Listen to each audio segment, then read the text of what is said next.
हमने देखा कि कैसे ये पूरा विश्व एक परिवार है ना। कल हमने ये सीख ली, तो सेकंड लेसन है स्पिरिचुअल इकोनॉमिक्स का कि ये पूरा विश्व एक परिवार है।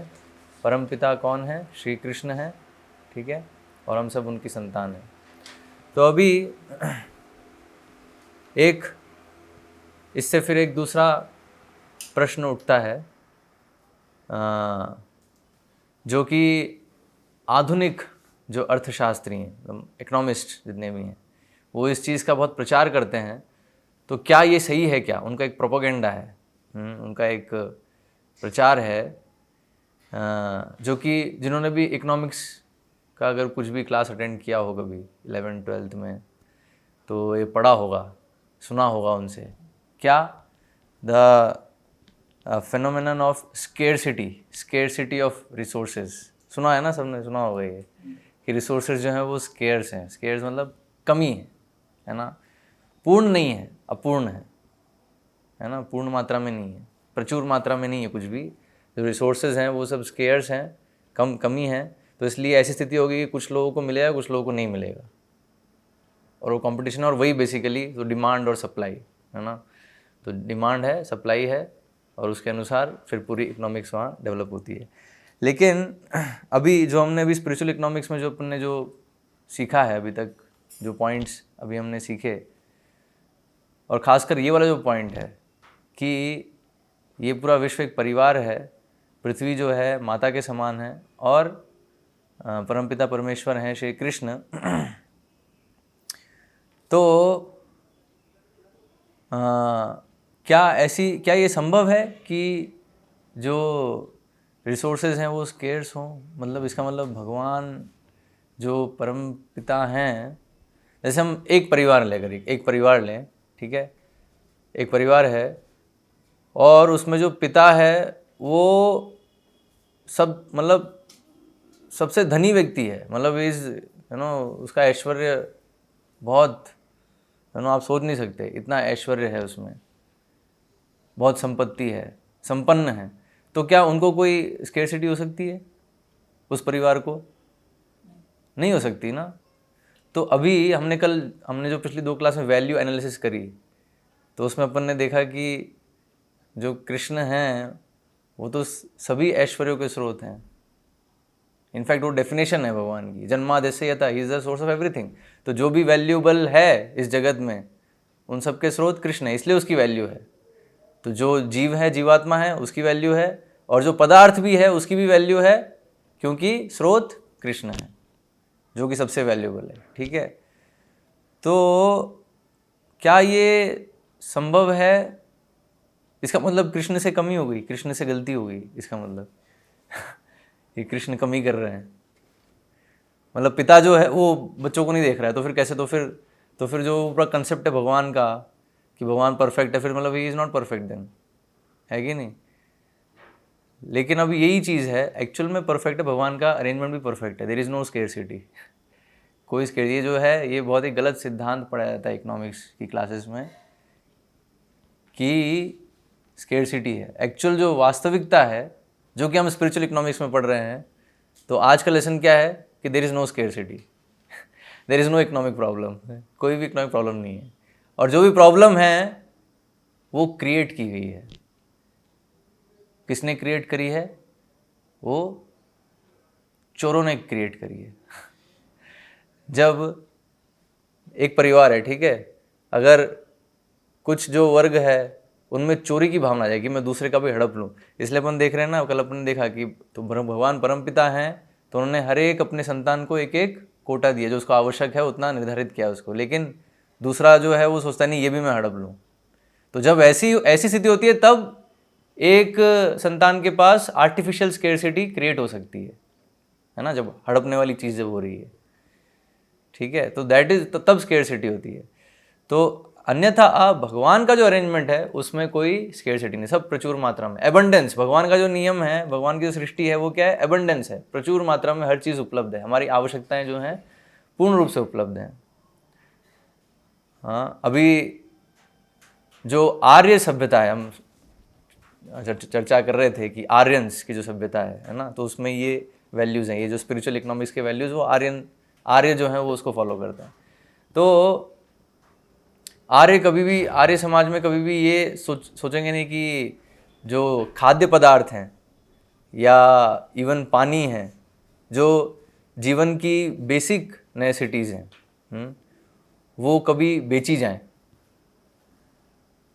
बिकाऊ हो सके वो नहीं आर्य, क्योंकि वो मतलब इसलिए खासकर गृहस्थ को बताया है, जो वर्णाश्रम व्यवस्था है उसमें जो गृहस्थ है तो उसको देखना है कि उसके घर में एक भी जीव भूखा ना जाए, ये उसको निर्धारित करना है।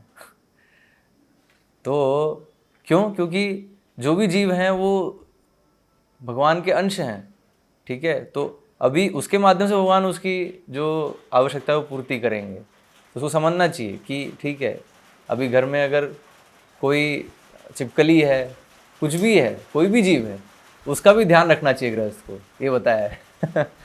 तो इसलिए वैदिक संस्कृति जो आर्यों की जो संस्कृति है तो वो इन वैल्यूज़ पे बेस्ड है कि ये सब जो है हम सब कनेक्टेड हैं, हम सब रिलेटेड हैं, पूरा वसुधैव कुटुंबकम है, पूरा एक परिवार है।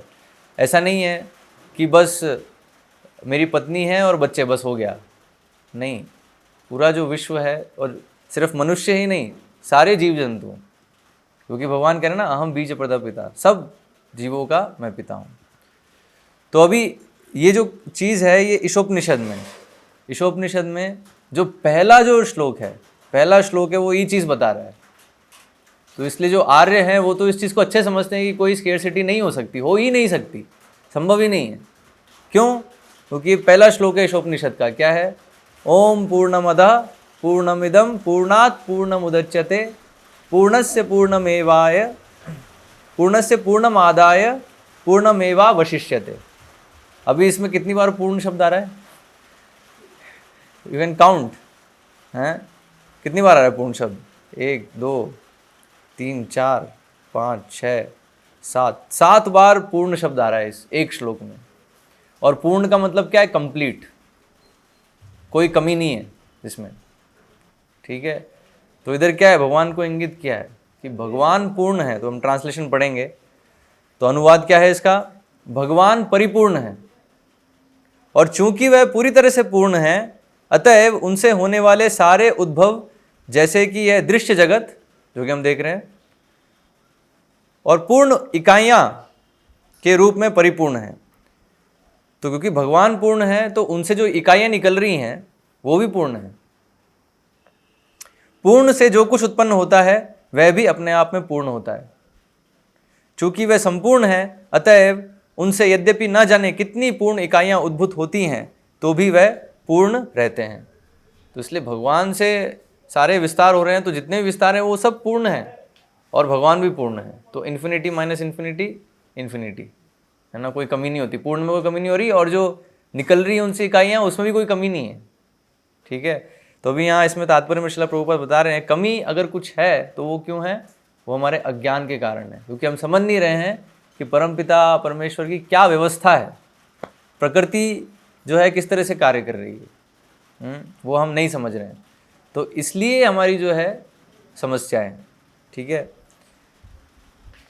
और आगे वाला जो श्लोक है वो यही है, मंत्र, पहला मंत्र जो है ये तो है इन्वोकेशन है, ओम पूर्णमद पूर्णमिदं वाला श्लोक है, इन्वोकेशन है, और ये पहला मंत्र है। पहला मंत्र क्या है? ईशावास्यमिदं सर्वं यत्किंचित जगत्याम जगत तेन त्यक्तेन भुंजिता मा गृधा कस्य स्विद्धनम। तो अब इसलिए बताया, तो पहला जो इन्वोकेशन उससे बता दिया कि भगवान पूर्ण है, भगवान से इकाई निकली सब पूर्ण है, ये दृश्य जगत पूर्ण है, इसमें कोई कमी नहीं है, ठीक है। तो अब बताया, इस ब्रह्मांड के भीतर की प्रत्येक जड़ अथवा चेतन वस्तु भगवान द्वारा नियंत्रित है और उन्हीं की संपत्ति है, ठीक है। तो अभी मॉडर्न इकोनॉमिक्स में क्या है कि मैं और अपनी संपत्ति बढ़ा लूँ, तो ये एक बहुत बड़ा भ्रम है। ये थीफ, चोरी वाली मेंटलिटी, चोर है, चोरी है, सोचेगा मैं बढ़ा लूँ संपत्ति, क्योंकि वो उसकी संपत्ति है ही नहीं। यहाँ साफ साफ बताया है कि ये पूरा ब्रह्मांड और इसमें जो भी जड़ है और चेतन वस्तु, उन सब के स्वामी श्री कृष्ण है, ठीक है। अतएव मनुष्य को चाहिए कि अपने लिए केवल उन्हीं वस्तुओं को स्वीकार करे जो उसके लिए आवश्यक है और जो उसके भाग के रूप में नियत कर दी गई है। मनुष्य को यह भली भांति जानते हुए कि अन्य वस्तुएं किसकी हैं उन्हें स्वीकार नहीं करना चाहिए। तो ये सबसे पहला नियम है स्पिरिचुअल इकोनॉमिक्स का। क्या है? जैसे हम समझे कि भगवान की संपत्ति है तो और हमें जितना आवश्यक है वो हमें स्वीकार करना चाहिए। ठीक है, तो मनुष्य को ये भली भांति जानते हुए कि अन्य वस्तुएं किसकी हैं, हाँ, उसे स्वीकार नहीं करना चाहिए। ठीक है, तो ये जो प्रिंसिपल है सबसे इम्पोर्टेंट प्रिंसिपल है। तो आर्य संस्कृति है तो उसमें सबसे इम्पोर्टेंट प्रिंसिपल क्या है? ये सिंपल लिविंग, सिंपल, जो हमें जो आवश्यक है। क्योंकि मनुष्य जीवन का लक्ष्य क्या है? आत्म साक्षात्कार, भगवत साक्षात्कार। ठीक है, तो अभी हमारा जो सबसे अधिक जो समय और शक्ति है वो उसी के लिए होना चाहिए। तो अभी ठीक है, शरीर की आवश्यकता है तो उसके लिए जो मिनिमम आवश्यकता है वो हम उसके लिए कार्य करें। तो मिनिमम आवश्यकता क्या है? सबसे पहले आहार है ना, रोटी कपड़ा मकान बेसिकली। ठीक है, तो इन तीन के लिए कार्य होना चाहिए। और ये भगवान की व्यवस्था ऐसी है कि तीनों बहुत आसानी से उपलब्ध हैं। इसके लिए गधे से मेहनत करने की ज़रूरत नहीं है। भगवान ने व्यवस्था कर रखी है ऑलरेडी इस चीज़ की। तो उसका अगर ज्ञान होगा तो हमें अधिक से अधिक समय और शक्ति जो है साधना के लिए मिल पाएगा। ठीक है, तो ये बहुत इंपॉर्टेंट है। तो हड़पने का जो है ना कि दूसरे का भी मैं ले लूँ, अपनी संपत्ति बढ़ा लूँ, अभी है मेरे पास इतना पर्याप्त नहीं है और इसको बढ़ा लूँ मैं। तो इसलिए जब ये प्रश्न आता है कि हमने, कई लोगों को ये प्रश्न हो सकता है कि हमने चलो ठीक है स्थापित कर लिया है कि आत्मा जो है वो सबसे कीमती है, लाइफ इज़ वैल्यूएबल। ठीक है, और फिर लाइफ के जो सोर्स है वो परमात्मा भगवान जो कृष्ण हैं वो सबसे वैल्यूएबल हैं, इसलिए इसका है। तो अभी इन वैल्यूएबल चीज़ों को प्राप्त करने के लिए जो व्यवस्था है वो एक्चुअल में स्पिरिचुअल इकोनॉमिक्स है। उसमें हम प्रयास कर रहे हैं इस सबसे वैल्यूएबल चीज़ को प्राप्त करने के लिए। तो आत्म साक्षात्कार और भगवत साक्षात्कार, दैट इज़ द गोल। अब उसके लिए जो इकोनॉमिक्स है वो स्पिरिचुअल इकोनॉमिक्स है। ठीक है, अभी प्रश्न होगा तो ठीक है, तो क्या फिर जो पदार्थ है उसकी क्या कोई वैल्यू नहीं है? प्रश्न आएगा नहीं कि जो पदार्थ है क्या उसकी कोई वैल्यू नहीं है? फिर आप तो वैल्यू बस आत्मा और परमात्मा का कोई दे रहे हो, तो इसकी कोई वैल्यू नहीं है क्या? तो वैल्यू है, कितनी वैल्यू है? जितनी वो इस लक्ष्य के लिए, इस कार्य के लिए उपयोगी है, उतनी उसकी वैल्यू है। ये पॉइंट है यहाँ पे। ठीक है, तो इसलिए बताया, तो सिंपल, जब ये सिंपल नहीं कंसेप्ट होगा तब पता लगेगा कि कौन सी चीज़ कितनी उपयोगी है तो हमारे लिए। तो इसलिए मूलभूत आवश्यकता क्या है हमारी? आहार है ना, आहार निद्रा भय मैथुन, ये 4 मूलभूत आवश्यकता है। तो इसको पूरा करने के लिए जो भी है वो उसकी वैल्यू है। ठीक है, वो फिर हम आगे और देखेंगे कैसे फिर जो जब हम ऑर्गेनाइज करते हैं सोसाइटी को तो कैसे फिर जितनी भी जो ये पदार्थ हैं, जो आवश्यक पदार्थ हैं, उनकी वैल्यू कैसे डिसाइड होती है, वो हम उसको आगे देखेंगे। लेकिन अभी जो है एटलीस्ट प्रिंसिपल्स हम अभी समझ रहे हैं कि प्रिंसिपल्स पहले क्या होने चाहिए।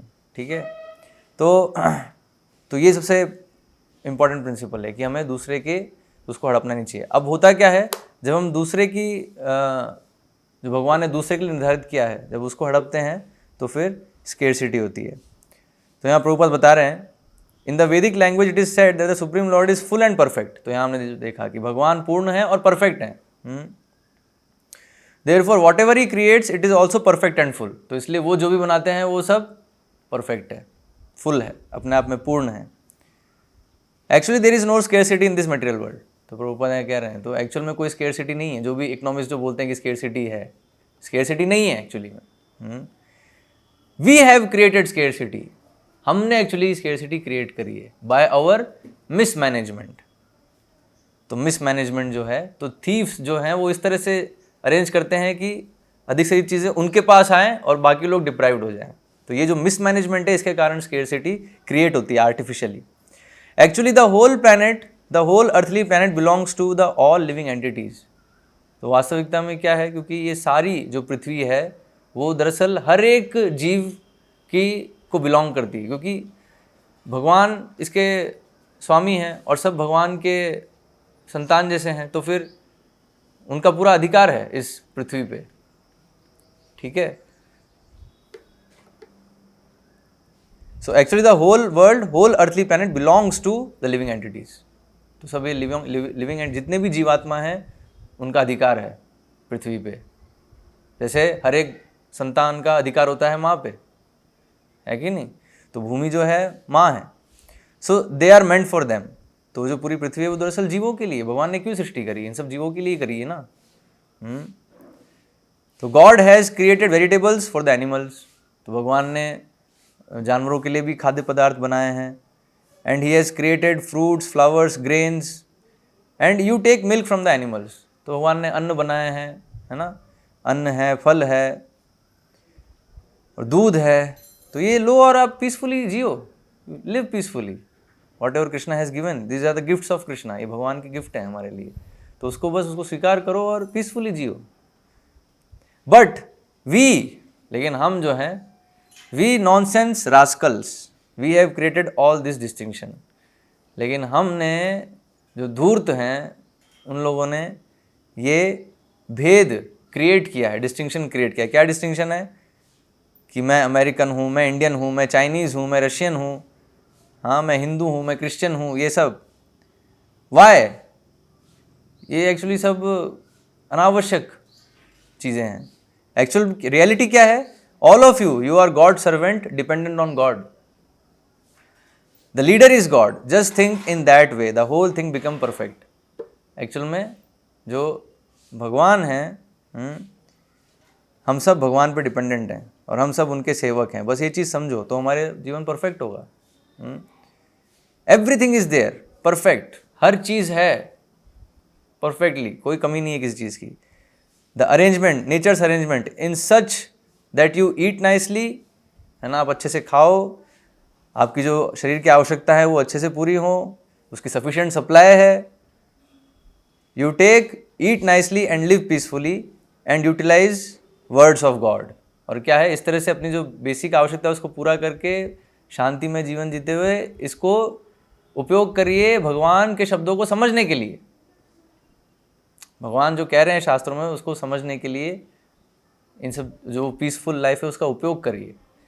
ठीक है, try to understand God and make your life perfect and go back to Godhead. This is the whole policy.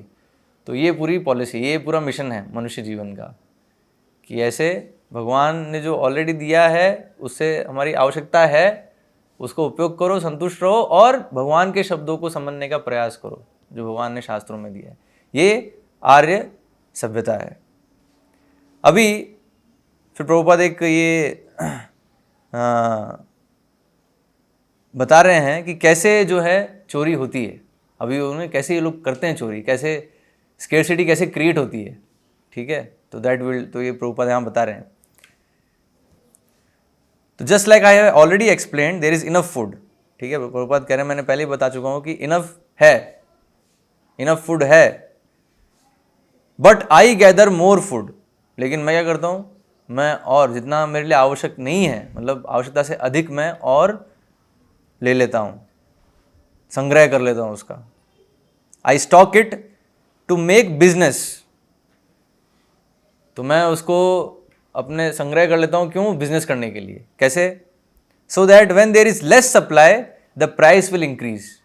तो क्या होगा, क्योंकि जब इसकी सप्लाई कम होगी तो उसकी प्राइस बढ़ेगी। यही इकोनॉमिक्स में होता है, हाँ?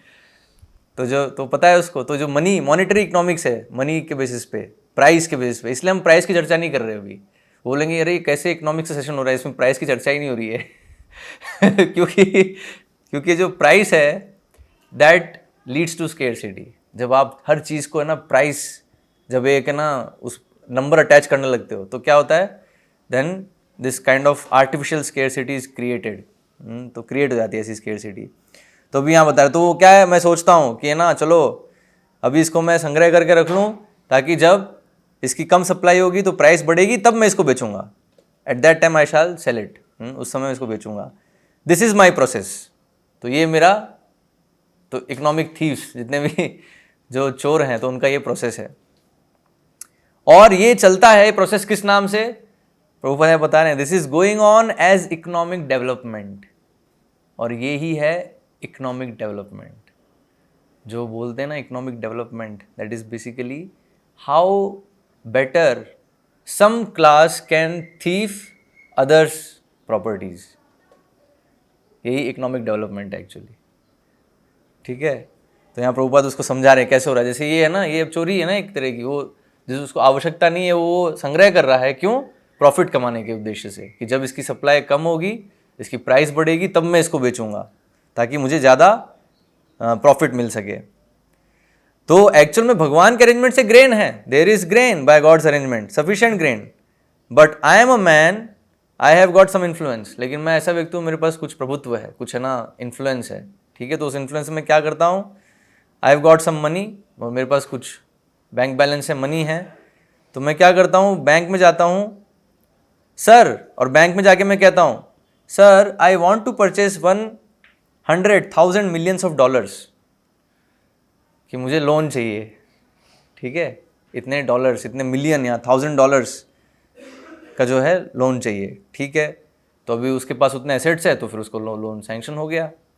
सो I have got $10,000, please give me a loan. तो उसके पास है $10,000, लेकिन वो मिलियन, यूजुअली ऐसा ही होता है ना, जितना भी है उससे अधिक ही लोन देते हैं, वो जो भी इनका एनालिसिस होता है। बैंकिंग वो एक अलग फ्रॉड है, उसका भी हम डिस्कशन करेंगे बाद में, ठीक है। तो लोन सैंक्शन हो जाता है, ठीक है, ही गेट्स अ लोन। कितना उसके पास अभी कितने रुपए का लोन आ गया, मतलब कितने रुपए आ गए उसके पास, कितने डॉलर्स आ गए, मिलियंस ऑफ डॉलर्स आ गए उसके पास, ठीक है। अभी क्या करता है वो, उससे वो जो गेहूं है, अन्न है, उसको खरीद लेता है और स्टॉक करके रख लेता है। He purchases that amount of wheat, ठीक है। He stocks it somewhere nobody knows, और कहीं पे वो स्टॉक करता है, किसी को पता नहीं है ना, इस सीक्रेट तरीके से स्टॉक करता है, खरीद के स्टॉक कर देता है वो सब। And the price is increased, और फिर क्या होता है, एक्चुअल में वो जिनको मिलना था उनको नहीं मिल रहा ना अभी। एक ही जने ने, जिसको आवश्यकता नहीं उसकी, उसने इतना सारा मिलियंस ऑफ डॉलर वर्थ उसने व्हीट जो है स्टॉक कर लिया है। तो अभी क्या होगा, अब स्केर्सिटी होगी ना अभी। तो स्केर्सिटी जो है वो क्या है, आर्टिफिशियली क्रिएटेड, इस तरह से क्रिएट होती है। तो अभी प्रभुपाद ने कहा, तो actually there is no scarcity, reality में कोई स्केर्सिटी नहीं है, but it is the so called economic law. तो यहाँ प्रभुपाद कह रहे हैं, it is so called economic law, it's a man made law है दैट क्रिएट्स स्केर्सिटी। तो ये मैन मेड लॉ है जो कि स्केर्सिटी को क्रिएट करता है। मैन मेड इकोनॉमिक लॉ है, भगवान का लॉ नहीं है ये, है वो भगवान के सिस्टम में जब हम टांग डालते हैं तब ये जो है ऐसी स्थिति आती है। तो ये बताएं यहाँ पे, तो कोई व्यक्ति है जिसके पास इन्फ्लुएंस है, जब वो उसका मिसयूज करता है, ठीक है, then such situation is created. From God side there is no scarcity, sufficient supply, more than what you need. एक मतलब हम जितना कंज्यूम कर पाएंगे उससे अधिक भगवान प्रोवाइड कर रहे हैं एक्चुअली हमें, ठीक है। तो सप्लाई तो जितना हमें आवश्यक उससे अधिक है ही, तो सप्लाई कम होने की कभी कोई चांस ही नहीं है, कोई स्कोप ही नहीं है कभी सप्लाई कम हो सके।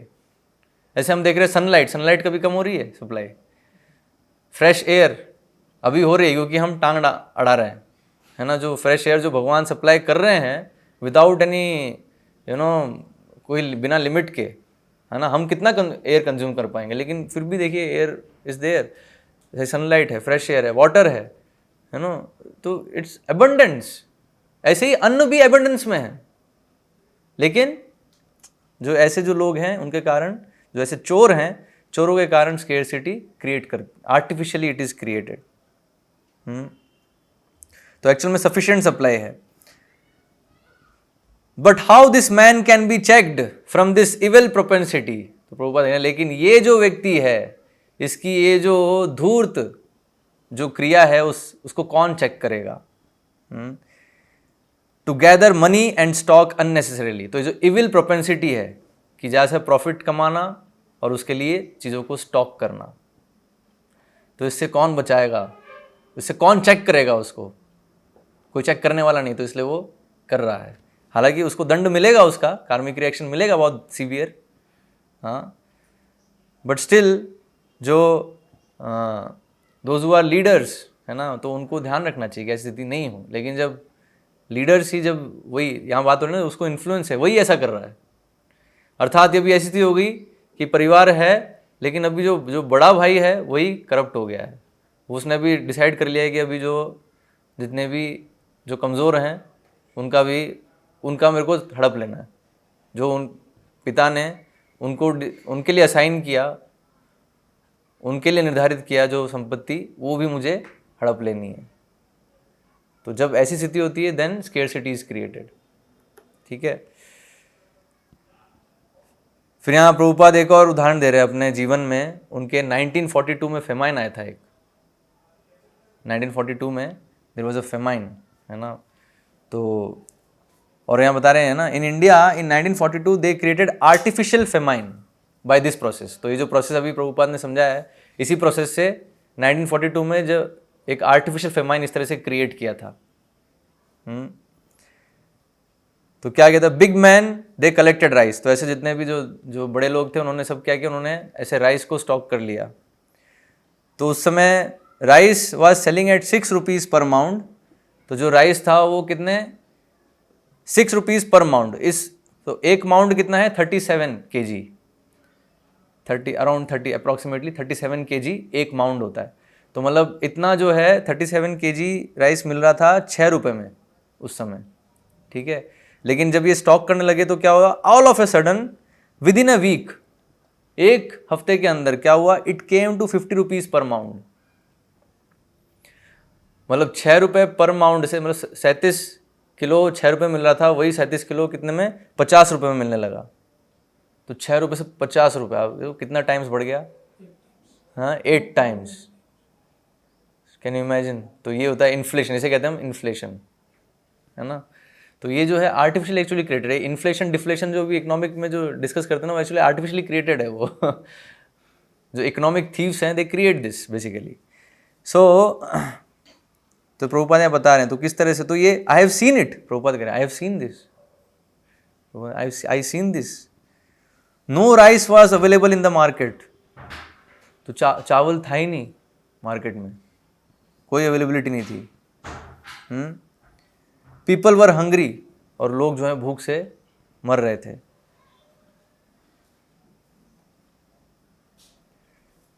तो people are starving in the way, है ना। तो वो सब स्टार्व कर रहे थे। तो इसमें प्रभुपाद कह रहे हैं कि वन ऑफ अमेरिकन जेंटलमैन, हाँ, तो एक अमेरिकन जेंटलमैन थे, he remarked people are starving in this way, in our country there would have been revolution. तो कह रहे हैं कि ये इंडिया है, इसमें तो मतलब ऐसे आर्टिफिशियली फेमाइन क्रिएट किया है, उसमें लोग स्टार्व कर रहे हैं, भूख से मर रहे हैं। लेकिन अगर ये हमारे अमेरिका में हुआ होता ये, तो लोग अभी आंदोलन छेड़ देते, रेवोल्यूशन हो जाता, है ना। लेकिन ये इंडियंस हैं तो वो उसको झेल रहे हैं। तो प्रभुपाद कह रहे हैं, yes the people of India are so trained that in spite of creating this artificial famine, कि जो भारत के जो निवासी हैं वो इस तरह से ट्रेंड हैं, है ना, क्योंकि तपस्या में ट्रेंड हैं कि इस तरह से आर्टिफिशियली फेमाइन क्रिएट होने पर भी they did not commit any theft, उन्होंने फिर भी चोरी नहीं करी। Stealing others property, they died peacefully. तो वो पीसफुली जो है वो उन्होंने शरीर छोड़ दिया भूख से। तो फास्टिंग टिल डेथ, ऐसे ही जो है बहुत सारे लोग मर गए उस फेमाइन में। अमेरिकन जेंटलमैन, हाँ, तो एक अमेरिकन जेंटलमैन थे, he remarked people are starving in this way, in our country there would have been revolution. तो कह रहे हैं कि ये इंडिया है, इसमें तो मतलब ऐसे आर्टिफिशियली फेमाइन क्रिएट किया है, उसमें लोग स्टार्व कर रहे हैं, भूख से मर रहे हैं। लेकिन अगर ये हमारे अमेरिका में हुआ होता ये, तो लोग अभी आंदोलन छेड़ देते, रेवोल्यूशन हो जाता, है ना। लेकिन ये इंडियंस हैं तो वो उसको झेल रहे हैं। तो प्रभुपाद कह रहे हैं, yes the people of India are so trained that in spite of creating this artificial famine, कि जो भारत के जो निवासी हैं वो इस तरह से ट्रेंड हैं, है ना, क्योंकि तपस्या में ट्रेंड हैं कि इस तरह से आर्टिफिशियली फेमाइन क्रिएट होने पर भी they did not commit any theft, उन्होंने फिर भी चोरी नहीं करी। Stealing others property, they died peacefully. तो वो पीसफुली जो है वो उन्होंने शरीर छोड़ दिया भूख से, तो फास्टिंग टिल डेथ, ऐसे ही जो है बहुत सारे लोग मर गए उस फेमाइन में। So of course this is a single instance, but the thing is that the problems are not created by God, it is created by us। तो ये प्रभुपाद है, तो ये तो एक इंस्टेंस प्रभुपाद समझा रहे हैं कैसे जो है स्केर्सिटी आर्टिफिशियली क्रिएट होती है, उसकी वजह से लोग जो हैं परेशान होते हैं। लेकिन एक्चुअल में रियलिटी क्या है कि जो भी प्रॉब्लम्स हैं they are created by us, हम क्रिएट कर रहे हैं by not following the orders of God, है ना, भगवान के आदेश को ना पालन करके हम एक्चुअली क्रिएट कर रहे हैं प्रॉब्लम्स को। तो फिर प्रभुपाद यहाँ उदाहरण दे रहे हैं वर्ल्ड वॉर का। जब वर्ल्ड वॉर हुआ था तो उसमें प्रभुपाद कह रहे हैं, तो one of my German God brother he said that during the first world war, तो प्रभुपाद के एक जर्मन गॉड ब्रदर थे, तो वो बता रहे थे कि जब ये वर्ल्ड वॉर हुआ तो उसमें क्या हुआ, the politicians created war and there was war. तो पॉलिटिशियंस जो थे उन्होंने वॉर भी जो है वो क्रिएट करते हैं purposefully, you know, wars are also created, ठीक है, क्योंकि उसमें हिडन एजेंडा होता है, हिडन मोटिव्स होते हैं। कुछ जो सेक्शन हैं दे अर्न अ लॉट। क्या होता है, बहुत मतलब बहुत ही कॉम्प्लिकेटेड वे में करते हैं, लेकिन जो प्रिंसिपल है बहुत सिंपल है समझना, कि जो दो गुट हैं जो लड़ रहे हैं तो दोनों को आर्म्स एंड एम्यूनिशन जो सप्लाई करो, कमाई होगी ना, है कि नहीं। जो दोनों जो लड़ रहे हैं दोनों पार्टियां, उन दोनों को इनको भी हम जो है प्रोवाइड कर रहे हैं, बेच रहे हैं आर्म्स एंड एम्यूनिशंस, और इनको भी बेच रहे हैं, तो डबल कमाई हो रही है ना। तो लाइक दिस, तो जिनका हिडन मोटिव होता है तो दे क्रिएट सच सिचुएशन कि वॉर्स हों। तो इस तरह से वर्ल्ड वॉर जो है वो भी इसी प्रकार से हुए थे। तो यहाँ जर्मन गॉड ब्रदर उन प्रभुपाद को बता रहे हैं ऐसे। तो अभी जब हुआ, जब ये वॉर हुआ तो पीपल वेंट टू चर्च, तो उस समय सब चर्च में गए, ठीक है। पीपल मीन्स ऑल वुमेन, मतलब जितनी भी माताएं थी, जितनी भी स्त्रियां थी, वो सब चर्च जाती हैं। क्यों? क्योंकि जितने भी जो पुरुष हैं वो सब लड़ाई में चले गए, है ना, active on field, war field में वो एक्टिव है सब। तो वो जाके प्रार्थना कर रहे हैं। क्या प्रार्थना कर रहे हैं? माई ब्रदर में कम बैक, कि मेरा जो भाई है वो वापस आ जाए युद्ध से। माई हस्बैंड में कम बैक, कि मेरा जो पति है वो वापस आ जाए युद्ध से। But nobody came back, लेकिन कोई भी वापस नहीं आ पाया। क्यों? क्योंकि युद्ध करते होते युद्ध में सब समाप्त हो गए। और फिर क्या हुआ, जब कोई भी वापस नहीं आया तो दे ऑल बिकेम अथीस्ट, वो सब फिर नास्तिक बन गए कि हमने भगवान से प्रार्थना करी, भगवान ने नहीं बचाया। लेकिन पॉइंट ये है, but the thing is that God does not say that you create war, create problem and for solution of the problem you come to me, कि पहले तो खुद तुम समस्या क्रिएट करो और फिर उस समस्या के समाधान के लिए मेरे पास आओ। भगवान ऐसा नहीं कहते। You have created your problem, you have to take the result. तो आपने समस्या क्रिएट करी है, आपको भुगतना होगा। इसी को कहते हैं कर्म का सिद्धांत। आपने कार्य किया है तो अभी भुगतना आपको होगा उसका फल, ठीक है। सो इसलिए उस भगवान को ब्लेम नहीं कर सकते। लेकिन आप प्रभुपाद कह रहे हैं but still one who takes to shelter of Krishna, लेकिन फिर भी अगर कोई भगवान की शरण लेता है then his problem is solved, that's a fact. और ये फैक्ट है। क्या है फैक्ट? कि ठीक है, जो भी स्थिति है अगर वो कृष्ण की शरण लेता है then Krishna will solve it. तो ये एक लेक्चर का ये जो है कुछ पार्ट है जिसमें प्रभुपाद ये चीज़ बता रहे हैं। फिर एक दूसरा कन्वर्जेशन है जॉर्ज हैरिसन के साथ, तो उसमें भी प्रभुपाद डिस्कस कर रहे हैं जो स्केर्सिटी जो है उसके विषय में। तो जॉर्ज हैरिसन जानते होंगे, बीटल्स के जो मालिक थे। कृष्णा बुक है, he sponsored for the printing of Krishna book. तो जॉर्ज हैरिसन के साथ डिस्कशन है, तो उसमें अभी जॉर्ज हैरिसन कह रहे हैं it's been a drought in England, there is no very little water. तो जॉर्ज हैरिसन बता रहे हैं कि इंग्लैंड में इन दिनों बहुत अकाल चल रहा है ना, भूखमरी ऐसी स्थिति है, कोई बारिश ही नहीं हो रही है, नो वाटर। तो प्रभुपाद कह रहे हैं it is very dangerous, everything is now yellow. ये तो बहुत ही खतरनाक है, सब कुछ अभी पीला हो गया है। मतलब ग्रीनरी होनी चाहिए ना, दिखते हैं हम जब अगर बारिश नहीं हो रही तो सब सूखा means yellow, it becomes yellowish हो जाता है सब। तो Jayatirtha it's greener here than most places around. लेकिन ये जहाँ पे उनकी बात हो रही है, जो जहाँ पे भी जो लंदन में जो मंदिर है ना, जो जॉर्ज हैरिसन ने जो दिया बड़ा एस्टेट भक्तिवेदांत मैनर जो है, तो वहाँ फिर भी ग्रीनरी है। तो यहाँ जय तीर्थ जो बोल रहे हैं it is greener than the most places around. तो ये जो प्लेस है ये एटलीस्ट बाकी जगहों से कंपेरेटिवली ज़्यादा ग्रीन है। लेकिन जॉर्ज हैरिसन फिर कह रहे हैं everything is dry this year, lot of trees and things dying without water. तो हर चीज़ जो है वो मर रही है बिना पानी के। ट्री तो पेड़ हैं, दे आर डाइंग, इतना सूखा है इस समय। तो प्रभुपाद फिर कह रहे हैं that will be the punishment for this age. तो ये जो है, ये जो कलयुग है, कलयुग के लोगों के लिए ये सज़ा है, ये पनिशमेंट मिलेगा, सज़ा मिलेगा। क्या है सज़ा?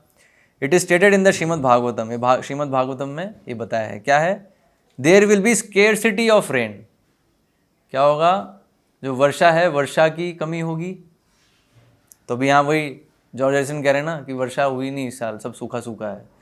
तो प्रभुपाद बता रहे हैं एक्चुअल में भागवतम में स्टेटेड है कि क्या होगा, सूखा होगा, तो वर्षा की कमी होगी।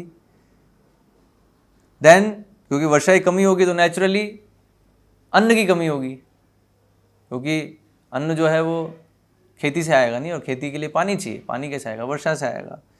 तो अगर वर्षा नहीं होगी तो डायरेक्टली वो अफेक्ट करेगा अन्न के प्रोडक्शन को, तो अन्न भी कम हो जाएगा। तो स्केर्सिटी ऑफ रेन होगा, स्केर्सिटी ऑफ रेन होने से फिर स्केर्सिटी ऑफ फूड होगा। ठीक है। एंड हैवी टैक्सेशन, और ये सब तो होगा साथ में साथ क्या होगा जो heavy taxation by the government, और सरकार जो है और टैक्स और लगाएगी, और टैक्स लगाएगी। तो कर पीड़िता है ना, जो लोग हैं वो कर पीड़ित हो जाएंगे। ये आने वाला है, ऑलरेडी हो रहा है, और जैसे जैसे कलयुग बढ़ेगा आगे और तीव्रता से बढ़ता जाएगा। And people will become mad on account of these 3 things. और लोग जो हैं पागल हो जाएंगे इन 3 चीज़ों के कारण। और फिर वर्णन है इस श्लोक में जो भागवतम में आता है, तो ना गच्छन्ति गिरि काननम। तो वो जो है अपना सब कुछ सब छोड़कर जंगल की ओर भागेंगे हाँ। तो जॉर्ज हैरिसन फिर कह रहे हैं it's getting dryer in England each year. तो जॉर्ज हैरिसन भी कंफर्म कर रहे हैं इस चीज़ को। यस, आप जो कह रहे हैं वो देख रहा हूँ मैं, क्योंकि हर साल जो है सूखा बढ़ता जा रहा है। It's getting dryer in England each year, मतलब इंग्लैंड की स्थिति बता रहे हैं ये कि ना हर साल सूखा बढ़ता जा रहा है। It's probably going to end up as a desert in another 100 years। तो जॉर्ज हैरिसन बोले ऐसा दिख रहा है कि अगले 100 साल में तो इंग्लैंड जो है रेगिस्तान जैसा हो जाएगा, क्योंकि ऐसे सूखा होता जा रहा है। तो प्रभुपाद कह रहे हैं ओ दे एक्सपेक्ट लाइक दैट। तो क्या मतलब, ये तो ठीक है आप बोल रहे हो जॉर्ज, मतलब प्रभुपाद कह रहे हैं कि ठीक है आप एक्सपेक्ट करो। क्या सभी जो लीडर्स हैं है ना, are they expect like that? George Harrison कह रहे हैं वेल आई डोंट नो। तो जॉर्ज हैरिसन कह रहे हैं वो नहीं पता है, मैं तो अपना ऑब्जर्वेशन बता रहा हूँ कि मैं जैसे देख रहा हूँ वैसा प्रतीत होता है। I think the whole world is changing. Somebody said it's pollution, there is so much of oceans now with polluted and with oil on the top. तो बता रहे हैं अभी इतना पॉल्यूशन है, पॉल्यूशन के कारण ये चीज़ हो रही है या किसी के कारण है वो मैं नहीं जानता, लेकिन ये तो एविडेंस है कि जैसे ओशन है, मतलब पॉल्यूशन तो कर ही रहे हैं, ठीक है, पॉल्यूशन तो हो ही रहा है। और जो ओशन है now with polluted and with oil on the top there is not so much evaporation any more. तो बता रहे हैं कि एक्चुअली वर्षा कैसे होती है कि ओशन का जो पानी है वो इवापोरेट होता है, बादल बनते हैं और फिर होता है नहीं। अभी क्या है, हम इतना ओशन में इतना सारा वेस्ट डाल रहे हैं। अब देख रहे हो ये सारा जो ऑयल जो हम यूज़ कर रहे हैं, जो क्रूड ऑयल, वो कैसे ट्रांसपोर्ट होता है? वो सब शिप में होता है, शिपिंग होती है नहीं। और वो जो है ऑयल वेस्ट भी बहुत जाता है। तो ये जो वेस्ट है, तो ऑयल आपने देखा होगा वो क्या है, वो सरफेस पे तैरता रहेगा वो। तो उससे फिर क्या होता है देन तो ये जो प्रॉब्लम है इवापोरेशन, वो फिर सही से नहीं हो पाएगा पानी का। तो इवापोरेशन सही से नहीं हो पाएगा देन वर्षा में कमी आएगी। तो अभी यहाँ प्रभुपाद कह रहे हैं नॉट इन द ओशन, ठीक है। तो जॉर्ज हैरिसन जो कह रहे हैं उनका ऑब्जर्वेशन कह रहे हैं कि ठीक है ओशन में जो है ऐसे ऑयल डाल रहे हैं और इवापोरेशन नहीं हो रहा है। तो ये तो इमीडिएट एक रिजल्ट दिख रहा है, इमीडिएट कॉज। लेकिन एक्चुअल कॉज क्या है वो प्रभुपाद कह रहे हैं not in the ocean, it is the sinful activities of the populace.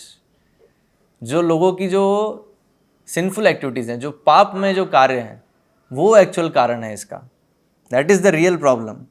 They are all engage in sinful activities. तो वो सब क्या है? पापमय कार्यों में लगे हुए हैं, तो ये उसका रिएक्शन है, उसका वो कारण है एक्चुअली। ये जो हमें दिख रहे हैं कि सूखा हो रहा है, सब स्केर्सिटी हो रही है हर चीज़ की, ये क्या है? पापमय जो कार्य हैं उसका परिणाम है।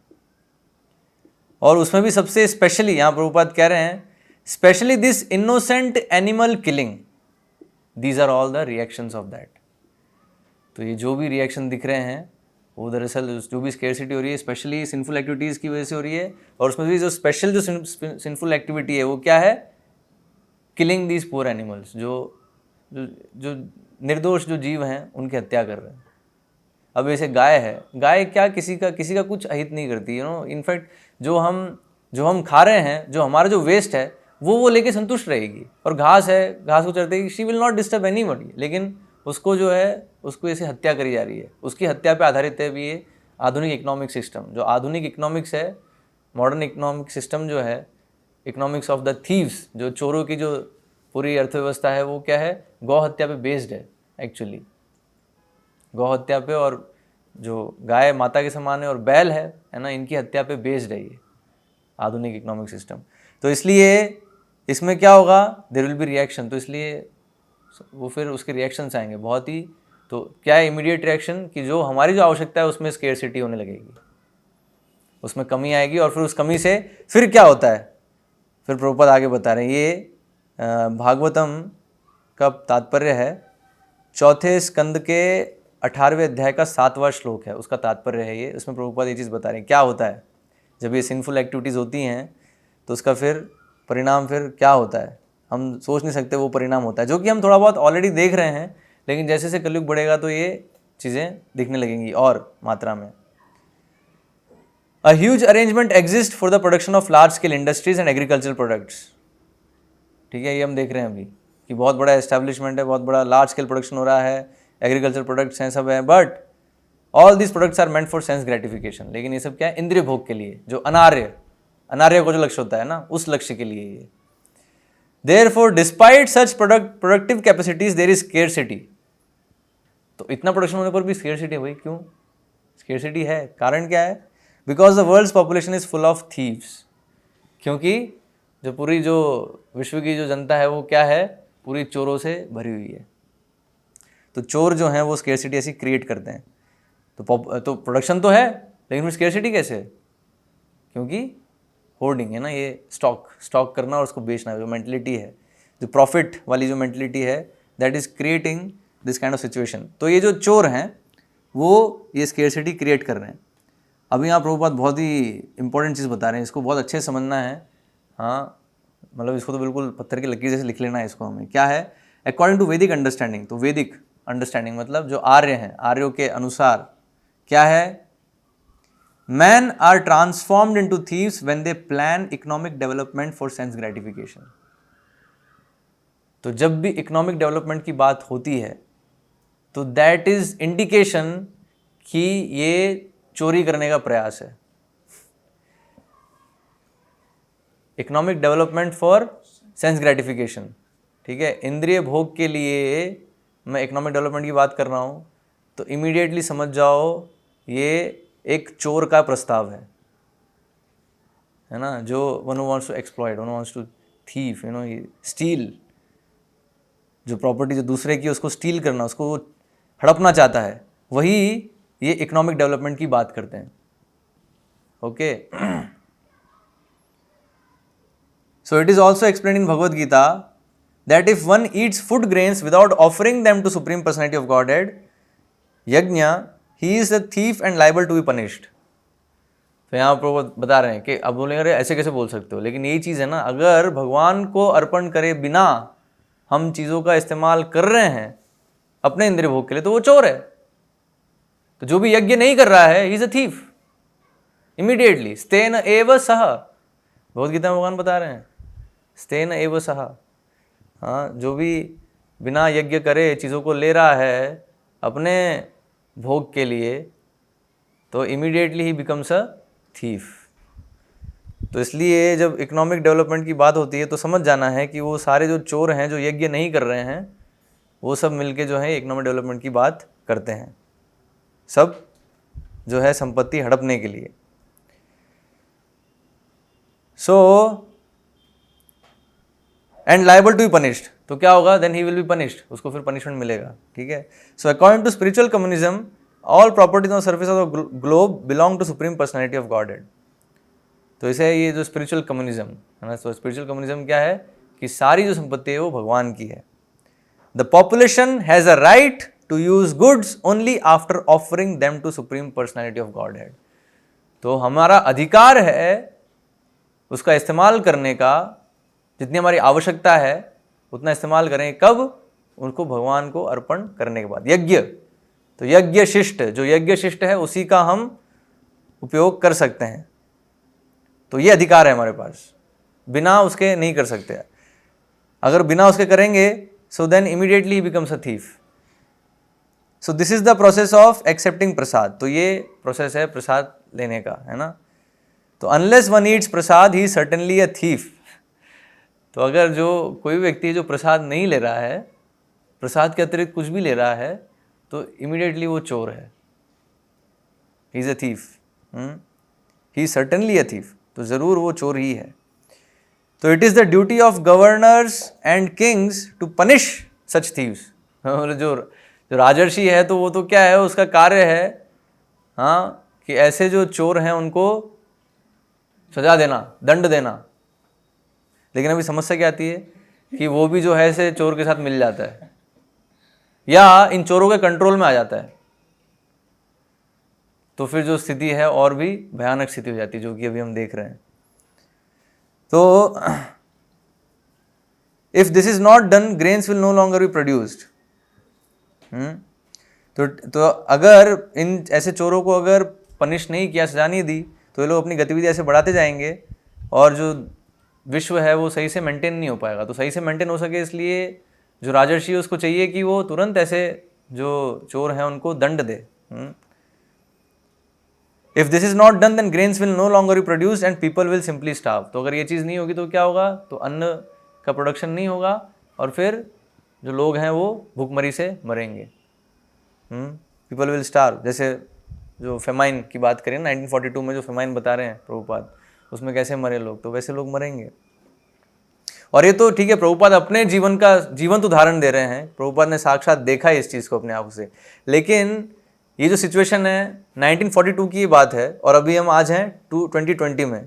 तो 1942 से 2020 के बीच में यही सेम चीज़ कितनी बार रिपीट हो चुकी है, अब देख सकते हो कितनी बार रिपीट। रशिया में कितनी बार रिपीट हुई है, चाइना में कितनी बार रिपीट हुई। चाइना में 1970 में आया था ऐसा ये काल। अभी हम सोचते हैं चाइना में कि लोग क्यों ऐसे जीवों को खा रहे हैं। एक्चुअली क्या कारण है, क्योंकि 1970s के समय वहाँ जो अकाल आया था तो उसमें उधर जो लीडर थे, लीडर ने प्रोत्साहित किया, ठीक है अभी जीव जंतुओं को खाओ, अभी कुछ भी नहीं है ना खाने का, अभी यहाँ आगे बताएंगे, अभी ये स्थिति आएगी। प्रभुपाद यहाँ इस तात्पर्य में वो आगे बता रहे हैं, पीपल विल स्टार्व। ठीक है, तो लोग ऐसे भूखमरी से भूखमरी रहेगी। तो क्या होगा, indeed not only will people be obliged to eat less but they will kill one another and eat each others flesh. तो ये चीज़ होगी कि क्या होगा, वो तो यही नहीं होगा, वो तो क्या है इंडियन, क्योंकि 1942 का फेमाइन था वो इंडिया में आया था। इंडियंस थे जो कि तपस्वी हैं, उनका जीवन तपस्या का है, सिंपल जीवन है, तो वो लोग ठीक है उन्होंने बिना, क्योंकि जानते हैं कार्मिक कर्मों का नियम, तो हम चोरी नहीं कर सकते किसी भी स्थिति में, तो ठीक है वो भूखे ही, अब नहीं मिल रहा, भगवान नहीं प्रोवाइड कर रहे, ऐसे सोच के वो लोग मर गए। ठीक है, लेकिन जो बाकी जो जगह है वहाँ तो ऐसा नहीं है। वहाँ तो क्या होगा, वहाँ तो सीधे चोरी डकैती, एक दूसरे को मारना, इमीडिएटली ये चीज़ें वहाँ होंगी। राइट। सो प्रभुपाद यहाँ लिख रहे हैं कि ना, तो हमें लगेगा नहीं यार ऐसा कैसे, ऐसा नहीं होगा कभी, है ना, तो लोग तो बहुत अच्छे हैं, एक दूसरे को क्यों मारेंगे, वो एक दूसरे मारेंगे उनका मांस खाने के लिए, मनुष्य का मांस खाने के लिए। नहीं, ये तो आप है ना एक्सैजरेट कर रहे हो। नहीं प्रभु जी ऐसा कभी नहीं होगा, ये तो आपकी कल्पना है, ये प्रभुपाद जी कल्पना कर रहे हैं अपनी, ऐसा लोग बोलेंगे नहीं। लेकिन प्रभुपाद यहाँ अभी बता रहे हैं नहीं, कल्पना नहीं है, ये वास्तविकता है। क्यों? They are already killing animals for flash.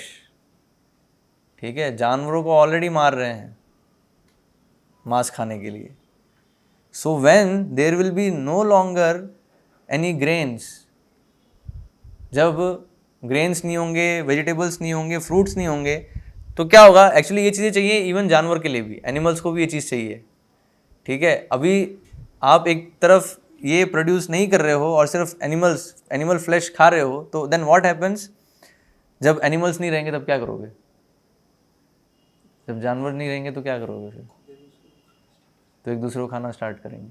और ऑलरेडी ये चीज़ हो रही है एक छोटे स्केल में, लाइक ऑलरेडी जो एबॉर्टेड फीटस उसको तो खा ही रहे हैं, जो भ्रूण है, जो बच्चे को जो पेट में मार देते हैं, है ना, उसको तो ऑलरेडी खा रहे हैं, बहुत चाव से खाते हैं। सो ये जो स्थिति है it is there already visible.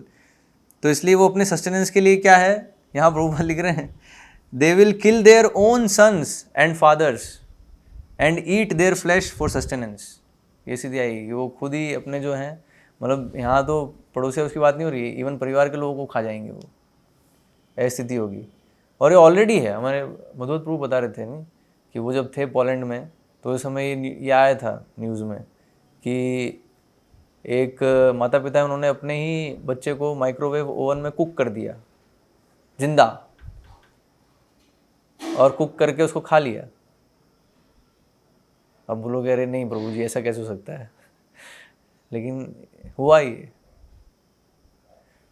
और ऐसे ऐसे धीरे धीरे बढ़ता आ रहा है ये। और ये भागवत में बताया ना, जैसे जैसे ऐसी स्थिति आएगी कि लोग सिर्फ सेक्स करेंगे किस लिए, ताकि बच्चा हो तो तुरंत खाने के लिए, क्योंकि ये स्थिति आने वाली है। आप इतने पाप कार्य कर रहे हैं, ठीक है, तो उससे स्केर्सिटी क्रिएट हो रही है। जब स्केर्सिटी क्रिएट हो रही है तो ऐसी स्थिति आएगी कि जानवर भी नहीं रहने वाले हैं, तो फिर आपस में फिर एक दूसरे को खाएंगे। और जब वो स्थिति होगी तो then it will be very dangerous position. तो इसलिए बताया जो चोरों की जो सभ्यता है, चोरों की जो सिस्टम है, तो उसका दूसरा नाम है इकोनॉमिक डेवलपमेंट। और इकोनॉमिक डेवलपमेंट को भी हम करेंगे तो एटलीस्ट भक्तों को समझना चाहिए चीज़ कि इकोनॉमिक डेवलपमेंट से हम इतने मोहित हो रहे हैं, इसका जो परिणाम है वो क्या है, ये बताया फ्यूचर। यहाँ प्रभुपाद में फ्यूचर बता रहे हैं, हाँ भविष्यवाणी बोलते नहीं तो ये भविष्यवाणी है कि जितना ज़्यादा हम इकोनॉमिक डेवलपमेंट को सपोर्ट करेंगे, ठीक है, आर्थिक विकास, तो उसका परिणाम क्या है, ये परिणाम होने वाला है कि आर्थिक विकास का परिणाम क्या है, क्या आपकी जो मूलभूत आवश्यकताएं वो नहीं रहेंगी, फिर मूलभूत आवश्यकता के लिए फिर हम एक दूसरे से लड़ेंगे, एक दूसरे को मारने वाले हैं एक्चुअली। तो इसलिए we have to very focused कि हमारी जो मूलभूत आवश्यकता है उसके लिए हम बस प्रयास करें। और क्या उसको बहुत सिंपल विधि दिया है, यज्ञ। तो यज्ञ की जो विधि है, कैसे यज्ञ करने से हमारी आवश्यकताएं पूरी होती हैं, ठीक है, और उससे आध्यात्मिक प्रगति होती है, वो जो चीज़ है वो हम अगले क्लास में उसके ऊपर चर्चा करेंगे। इसमें एक और पॉइंट है कि ये जो हमने देखा, ये सारे डिस्कशन हमने किया, तो इससे हम एक चीज़ समझ रहे हैं कि देयर इज़ नो स्केर्सिटी, कोई भी किसी भी चीज़ की कमी नहीं है, ठीक है। लेकिन प्रभुपाद और भक्ति सरस्वती महाराज कहते थे कि लेकिन एक चीज़ की कमी है। कोई गेस, कोई? यस, सिर्फ एक चीज़ की कमी है कि जो हमने जो भी चर्चा करी, ये ज्ञान नहीं है लोगों को नहीं पता है कि ये जो स्पिरिचुअल इकोनॉमिक्स के जो बेसिक कंसेप्ट है, नहीं पता है लोगों को, ये इसी की कमी है बस। हाँ, तो ये जो ज्ञान है कि हम कृष्ण के दास हैं और कृष्ण परम पिता हैं, तो कोई स्केर्सिटी हो ही नहीं सकती। कभी किसी राजकुमार को कोई जो प्रिंस है उसको कोई कमी हो सकती है, उसकी कोई इकोनॉमिक प्रॉब्लम हो सकती है। And that is our situation actually. तो भगवान जो है सबसे बड़े राजा हैं और उनके सब संतानें तो राजकुमार हुए नहीं, तो राजकुमार को क्या प्रॉब्लम है? लेकिन क्योंकि वो भी विद्रोह कर दिया है उसने पिता के प्रति, तो अब उसकी फिर एक सारी प्रॉब्लम राइज होती हैं। तो अभी भी अगर वो पिता की कहना मान ले तो अभी भी उसकी सारी प्रॉब्लम सॉल्व हो सकती है, ये पॉइंट है। तो इसकी कमी है, इस ज्ञान की कमी है बस, इसकी स्केर्सिटी है। बाकी किसी चीज़ की स्केर्सिटी नहीं है, बाकी हर चीज़ एबंडेंस में है, प्रचुर मात्रा में। ओके, तो आज हम यहाँ समाप्त करेंगे। हरे कृष्णा। क्वेश्चन है, क्या है? अरविंद जी का है। क्वेश्चन क्लियर उतना नहीं है, ब्रैकेट में लिखा है। जो लिखा है वो आप उसको रिपीट कर दो। इन ब्रैकेट चोर will be applied on innocent person also? नहीं, तो हमने डिस्कस किया ना, चोर कौन है? जो भी स्केर्सिटी कर रहे हैं, जो इस तरह से प्लानिंग कर रहे हैं कि कैसे मैं मेरी जो आवश्यकता से अधिक है उसको भी मैं बटोर लूँ, उसको भी संग्रह कर लूँ, तो वो चोर हैं। और उसके कारण जो पीड़ित हो रहे हैं वो पीड़ित हैं, ठीक है। तो हम ऐसा नहीं कह रहे कि सब चोर हैं, है ना। लेकिन जो कलयुग में यूजुअली स्थिति ऐसी है कि जो अधिकतर जनता है वो इस चोर वाली मानसिकता से प्रभावित है। तो जैसा हमने देखा, जो भी यज्ञ नहीं कर रहे हैं दे आर थीफ, वो चोर हैं। जो यज्ञ कर रहे हैं और यज्ञ शिष्ट को ग्रहण कर रहे हैं वो जो है वो चोर नहीं है। सिंपल डेफिनेशन है। तो हमें अगर यज्ञ नहीं कर रहा हूं तो कलयुग के लिए यज्ञ क्या है? संकीर्तन यज्ञ है, ठीक है। तो जो भी संकीर्तन यज्ञ नहीं कर रहा है तो वो चोर है, क्योंकि कलयुग के लिए बताया ये यज्ञ है। और जो भी संकीर्तन यज्ञ कर रहा है, ठीक है, और जो यज्ञ शिष्ट है उसे ग्रहण कर रहा है, भगवान के प्रसाद को ग्रहण कर रहा है, देन वो चोर नहीं है, वो भगवान का जो है आज्ञाकारी संतान है। तो इसलिए चोर सबके लिए नहीं बोल रहे, जो ये चीज़ ये प्रैक्टिस कर रहा है वो चोर है, ठीक है। दूसरा क्वेश्चन है क्या है? हाँ, यस। तो जो भी क्वेश्चंस हो तो उसको आप कमेंट बॉक्स में लिखें, ताकि हम उसको पढ़ के फिर अगले क्लास में या फिर ग्रुप पे भी हम उसका आंसर दे सकते हैं। हरे कृष्णा। एक और प्रश्न है, ठीक है। लेकिन जो यज्ञ कर रहा है दूसरे लोग चोर हैं, तो उसके कारण जो यज्ञ कर रहा है इनोसेंट पर्सन वो भी तो प्रभावित होगा। नहीं, इसलिए बताया ना, अगर वो भगवान की शरण ले रहा है तो भगवान जो है पूरा व्यवस्था करते हैं, ठीक है। तो इसलिए बताया हमें भगवान की शरण लेनी चाहिए। If you take shelter of Krishna then रक्षिष्यति इति विश्वासो, ठीक है। तो इसलिए हम डिस्कशन कर रहे हैं ना, एक्चुअली वही पॉइंट है। अगर हम जो चोरों के द्वारा जो बनाई हुई व्यवस्था है, अभी इसमें एक और पॉइंट क्या है कि अगर प्रॉब्लम क्या है कि जो इस सिस्टम को कंट्रोल करने वाले हैं वो सारे जो है चोर मानसिकता है उनसे, सारे जो हैं थीफ हैं। तो इसलिए इस सिस्टम में क्या होगा, हम इन्फ्लुएंस होंगे। तो इसलिए we should not be in this system. सबसे पहली चीज़ ये है। तो उसमें भगवान, इसलिए हम स्पिरिचुअल इकोनॉमिक्स की बात कर रहे हैं कि जो भक्त समुदाय है उसकी जो अर्थव्यवस्था है वो भगवान के नियम के अनुसार होनी चाहिए, वो इन प्रिंसिपल्स पे आधारित होनी चाहिए जो हम चर्चा कर रहे हैं। तो हम उनसे प्रभावित नहीं होंगे। लेकिन अगर हम उन पर डिपेंडेंट रहेंगे तो हम प्रभावित होंगे, राइट। सो पहले हमें उनके डिपेंडेंस से हटके हमें कृष्ण पे डिपेंडेंट होना है। This is what you have to do. तो फिर उनसे प्रभावित नहीं होंगे। ओके, हरे कृष्णा। श्रीमद् भागवतम की जय, श्रील प्रभुपाद की जय।